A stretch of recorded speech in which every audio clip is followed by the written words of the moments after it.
Charlie Kirk was talking about gun violence in the seconds before he was shot and killed.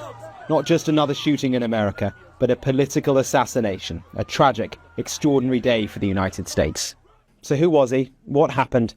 And what next? Charlie Kirk was 31. He was a mobilizing force for young conservatives across the country, a media personality, a podcaster, an author, and the founder of Turning Point USA when he was just 18. The non-profit organization champions conservative politics in schools, colleges, and university campuses. For many young conservatives, he was an icon, the man who sparked their interest in politics. He had a huge following, with his podcast consistently charting high.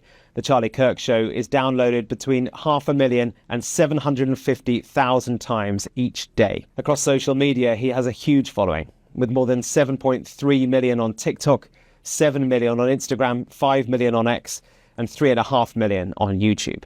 He was a big supporter of President Trump and somewhat of a MAGA spokesperson for young people across America, publicly promoting Trump-aligned causes and often encouraging debates with people who opposed his views.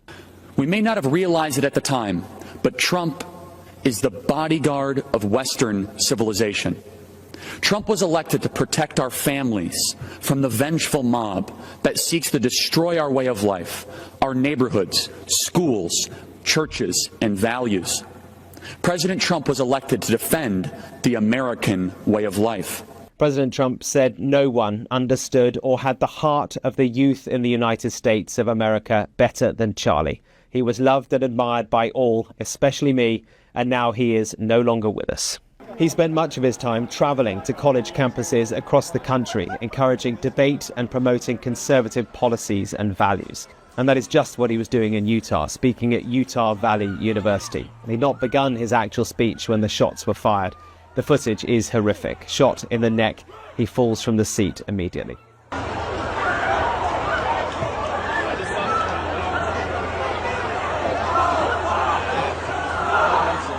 Of course, in this political climate, he was controversial. He was provocative and his views were divisive.